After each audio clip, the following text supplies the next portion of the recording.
Hi friends, welcome to our channel. ఈరోజు ఈ వీడియోలో మనం 9th క్లాస్ మ్యాథ్స్ చాప్టర్ 7 ట్రయాంగిల్స్లోని ఎక్సర్సైజ్ 7.2 నుండి థర్డ్ క్వశ్చన్ చూద్దాము. సో థర్డ్ క్వశ్చన్ చూడండి ఏమి ఇచ్చాడో. ABC is an isosceles triangle in which altitudes BA and CF are drawn to equal sides AC and AB respectively. Show that these altitudes are equal అన్నాడు. ఇక్కడ మనకి ఫిగర్లో ఏమి ఇచ్చారు చూడండి. ఏబిసి అనేది ఏంటి, ఒక ఐసోసెలస్ ట్రయాంగిల్ అన్నాడు. ఇంకా బిఈ సిఎఫ్ అనేవి ఇవి రెండు కూడా ఆల్టిట్యూడ్స్. సో ఈ ఆల్టిట్యూడ్స్ అనేవి ఏ సైడ్స్ పైన ఉన్నాయన్నాడు, ఏసీ అండ్ ఏబి. బిఈ వచ్చేసి ఏసీ సైడ్ పైన ఉంది, సిఎఫ్ అనేది ఏబి సైడ్ పైన ఉంది. సో ఇవి రెండు కూడా ఈక్వల్ సైడ్స్ కదా. ఐసోసెలస్ ట్రయాంగిల్ అంటే టూ సైడ్స్ ఈక్వల్ ఉంటాయి కదా. సో వాటిపైన ఉంది. అయితే ఏం ప్రూవ్ చేయమన్నాడు, ఈ ఆల్టిట్యూడ్స్ అనేవి ఈక్వల్ అని ప్రూవ్ చేయమన్నాడు. అంటే ఏం ప్రూవ్ చేయాలి మనం, బిఈ ఈక్వల్ టు సిఎఫ్ అని ప్రూవ్ చేయాలి. ఓకేనా, ఒకసారి చూడండి ఎలా సాల్వ్ చేయాలో.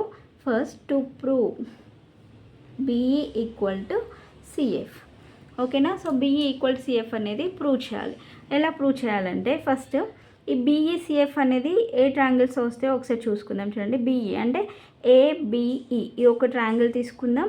అలానే ఏసిఎఫ్ ఈ ఒక ట్రయాంగిల్, ఈ టూ ట్రయాంగిల్స్ తీసుకొని ఇవి రెండు కూడా కాంగ్రెంట్ అని ప్రూవ్ చేసి, సో దాని నుండి ఇది ప్రూవ్ చేద్దాం. ఓకేనా, first in triangle ABE and ACF. ఓకేనా, ABE and ACF. ABE ఈ ట్రయాంగిల్ ఒకటి, అలానే ACF ఈ టూ ట్రయాంగిల్స్ తీసుకున్నాం ఇక్కడ మనం. సో దీంట్లో ఈ రెండిట్లలో కూడా ఏబిఈలో అండ్ ఏసీఎఫ్లో కూడా ఏ అనేది కామన్ యాంగిల్ ఉంది ఇక్కడ. ఓకేనా, అంటే కామన్ యాంగిల్ కదా, సో ఏ ఈక్వల్ టు ఏ అవుతుంది. అంటే ఎలా రాయాలి మనం, angle BAE equal to BAE equal to CaF, angle CaF. ఓకేనా, సో ఇదేంటి కామన్ యాంగిల్. నెక్స్ట్ యాంగిల్ ఈ ఈక్వల్ టు యాంగిల్ ఎఫ్ అవుతుంది.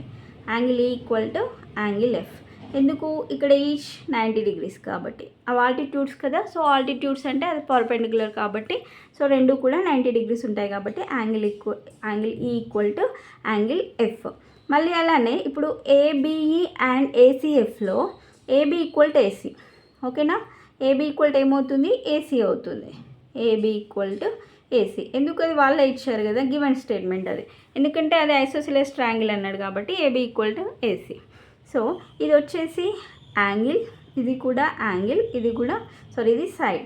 అంటే therefore angle side AS congruency rule